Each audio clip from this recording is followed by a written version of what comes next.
Welcome to the Surviving the Lightning Paper Session Microsoft PowerPoint How-Tos webcast.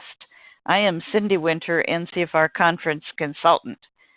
The webcast is presented by Zach Giano, Master of Arts, doctoral candidate, Human Development and Family Science Department, Oklahoma State University, and Claire Camp Dush, PhD, Associate Professor, Human Development and Family Science, Ohio State University. The webcast is designed to give helpful hints for presenters and facilitators.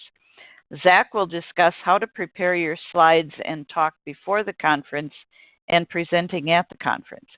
Claire will give tips for session facilitators on how to develop questions and lead the audience discussion so that you have an excellent presentation.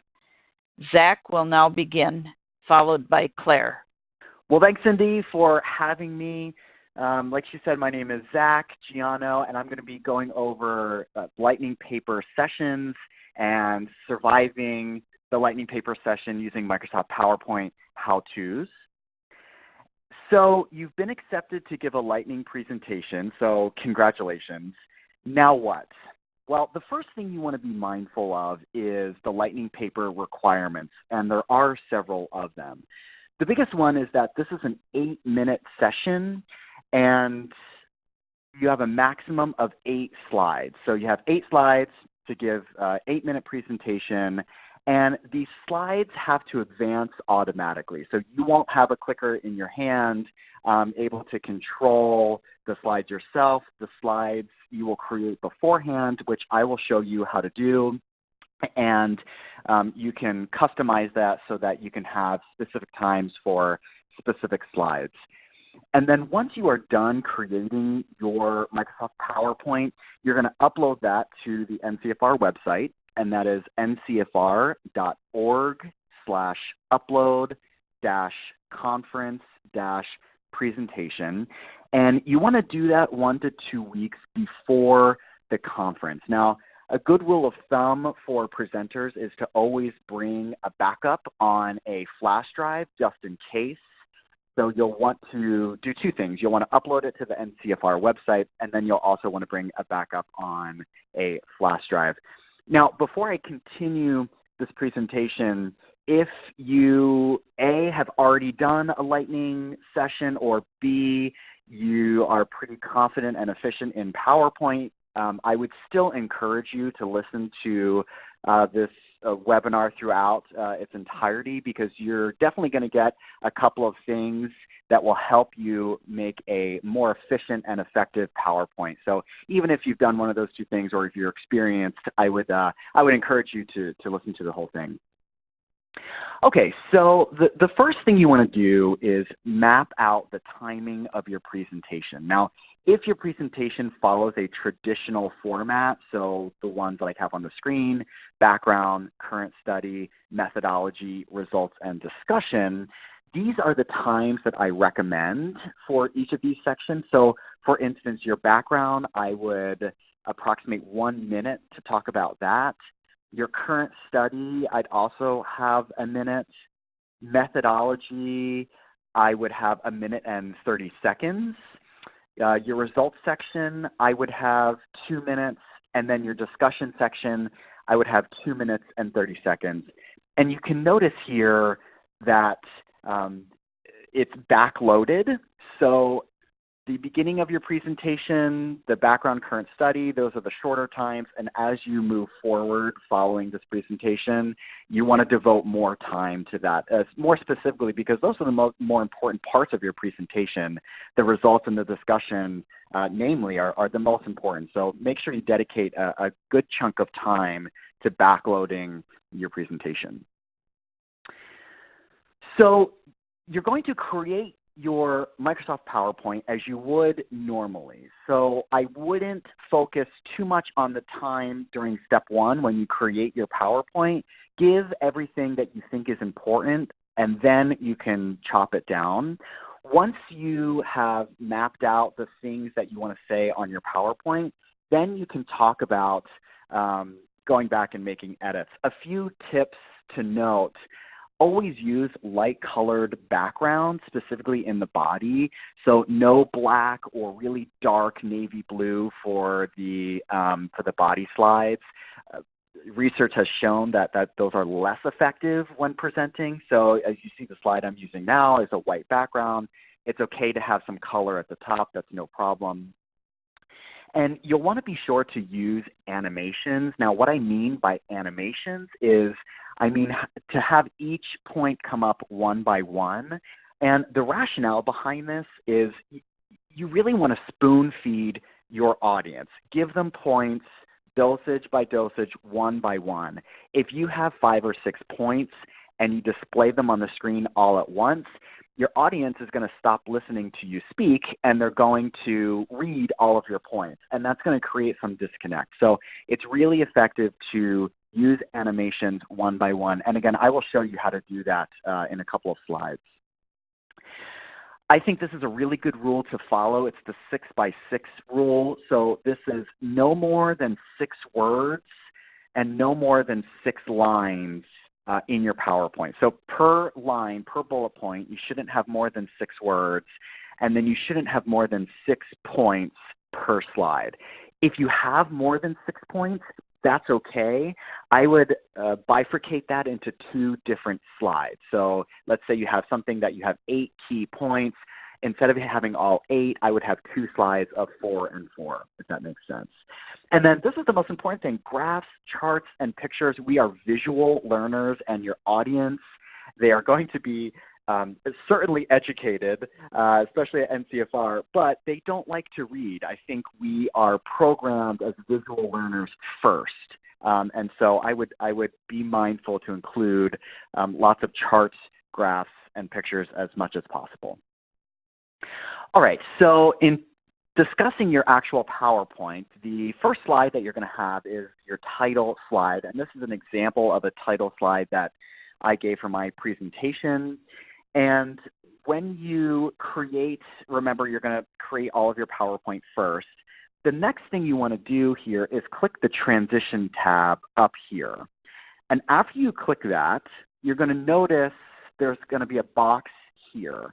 Now, this box tells PowerPoint how much time you want to spend on that slide. So I have 10 seconds here, which I think is good, 10 to 15 seconds for a title slide.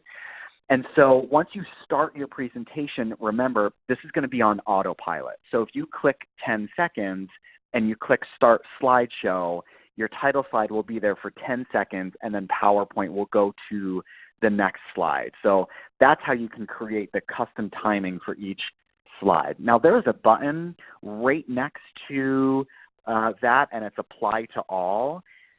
Do not click Apply to All, because if you do, that will tell PowerPoint to make every slide 10 seconds long.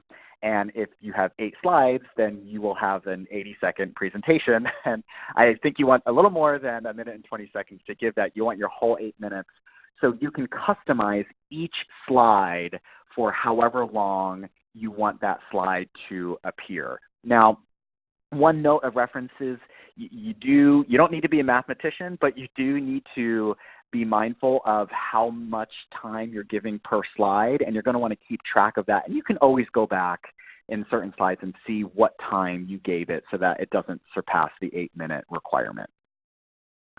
Okay, so when you start your body, this was one of my slides here. I talked about previous studies of homelessness, and I'll just go back here. And so again, it's the same thing. You'll want to click Transitions. You'll see I have 30 seconds for this slide, so I allocated 30 seconds to talk about that entire slide before PowerPoint automatically changes that. So now we're going to talk about creating the body of your PowerPoint presentation. And when I mentioned before about using animations, I want to talk a little bit about how to do that specifically. So how to animate a point, what you're going to do is you're going to click whatever it is on your slide that you want to animate, so whether that's text or a picture or a box. And after you select that, you want to go up and hit Animations.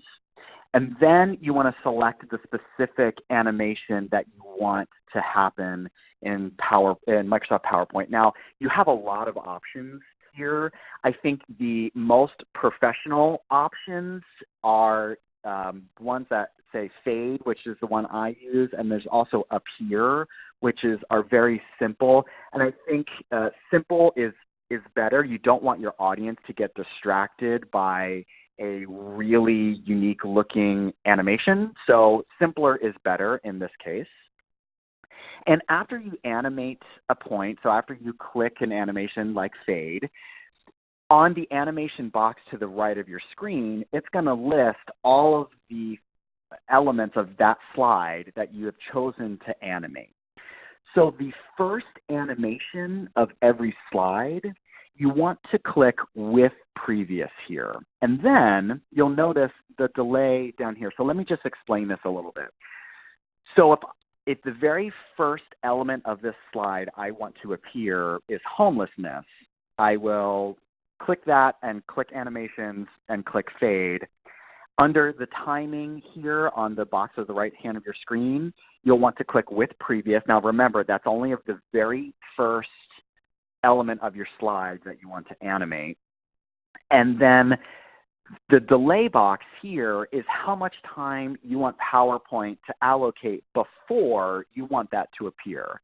So in this specific case, I'm telling PowerPoint, I want this homeless box to appear 3 seconds after starting the slide. If you'd like that homeless box to appear automatically once you start that slide, you would just put 0 seconds there. Or conversely, if you want some time to talk about something before introducing a new topic, then you might want to put 10 or 15 seconds, however much time you feel that you need before each point. And now let's test it out. So the very next slide on the screen, I have PowerPoint automatically customizing these animations. So let's see if it works. So 1, 2, 3, and then homelessness pops up. 1, 2, 3, point number 1, 1, 2, 3, point number 2. Okay, so that's what it would look like when you automatically animate your slides. And as you can see, this is a really great way to, one, not only look professional and in control of your PowerPoint. Side note, I also think your audience will wonder how you did this, which adds to your professionalism. But it's also a really great way to make sure that you are staying on track and on time. So for instance, if you have 5 points on your slide, and you talk about point 1 and point 2 for longer than you anticipate, that could throw off your timing. Normally, that wouldn't be a huge deal, but in the lightning session, remember, everything is timed. You have a maximum of 8 minutes, and your slides are going to advance automatically. So I think this is a good way to, A, not only look professional, but B, to also make sure to keep you on track as you're going through your presentation. So in review, there's a couple of steps you want to take. So step number 1 is creating your entire PowerPoint as usual. So going through and adding all of the points that you would have normally. Now remember, you can always go back and chop off superfluous points and cut it down. But you'll want to include everything that you think is salient to your topic. The second step is to time each slide. Now remember, this is the overall time for the entire slide, not the specific times for animations. And a point of note here, the time for each slide will eclipse the total animation time for each slide. And what I mean by that is this. Let's say you allocate for that entire slide 20 seconds before that slide changes. But let's also say you have a couple of points in there, and these 4 points that you have are each timed at 10 seconds. Well, that's longer than the entire time for that slide. So when those 2 times are incongruent, the time for each slide will take over. So your whole slide will advance before your points do, if that makes sense.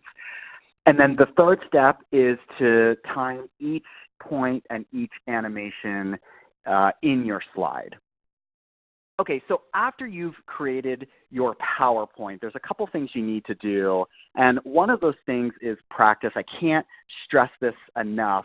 So research has shown a negative and significant relationship between practice and speaker anxiety. So the more you practice, the less speaker anxiety you're going to have. And that's simply because you're going to feel more prepared, more in control. You know what to expect. And for a lightning presentation, that's something that's definitely going to factor in. The next point is don't go off topic. Again, this is something specific to lightning presentations where you really can't afford to spend too much tangent time going off on points like you would a normal presentation. So make sure to stay on topic. And one helpful element I use is I memorize mile marker talking points. So for instance, I would never recommend that anyone memorize verbatim their entire presentation. Of course, you want to be casual and comfortable to talk through your points. However, I do memorize very short facts and sentences. So for instance, whenever the homeless box pops up, my cue was to say every 5 years, the number of homeless youth under 18 doubles. And so those are the only times that I would memorize something verbatim. And the reason why I do that is because it helps me stay on track. So I know not to go off on a tangent if I get nervous or if I think of something really great, if I have an epiphany. I know that I have to say that sentence, and that sentence sets the tone for that point, which is really important for a lightning presentation when you're timed. And then I want to give a few notes about speaker anxiety. So one is the use of self-talk. I think this is a really important characteristic in reducing speaker anxiety. So always reaffirm yourself, tell yourself positive things, and don't evaluate yourself during the presentation. You have plenty of time to do that afterwards and think about, oh, I did well in this, and maybe I could have done better in this. But during your presentation, try to limit self-evaluation and just keep reinforcing positive self-talk. The worst thing to tell yourself is, surprisingly, don't be nervous.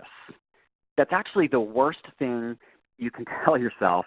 And the reason why that's the worst thing you can tell yourself is because we do not have the ability to control our emotions. I mean, it would be great if during a public speaking engagement we could had the ability to turn off all speaker nerves and anxiety in our brain. But since we don't have that ability, we are inevitably going to feel some level of nerves or anxiety.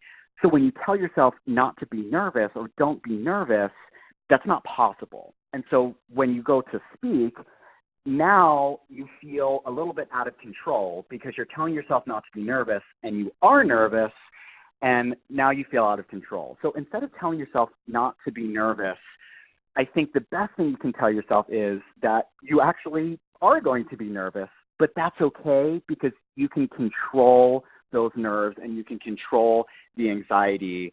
And feeling in control is a lot better than feeling out of control. So be a little more realistic with yourself and say, I might be a little nervous, that's all right, but I can control it and I'm going to get through it. And lastly, I would encourage everyone to turn the page. I've not only participated in lightning presentations, I've seen a bunch, and inevitably, sometimes things go wrong. Sometimes the slide will advance before you're done talking. Sometimes you'll be done talking and the slide doesn't advance as quickly as you thought it was. And that's all right. These things happen. Turn the page. If you don't address it and make a big deal out of it, then no one else will either. And so don't worry. Inevitably, these things will happen. But that's one of the beauties of this lightning presentations is that the show goes on, and so your slides will advance, and you will get through it. If anything happens, just turn the page. So good luck on your presentations, on creating your Microsoft PowerPoints, and also presenting them. Should you have any questions or need advice or anything like that, feel free to email me. My email is giano@okstate.edu. And so again, good luck on your presentations and enjoy the conference.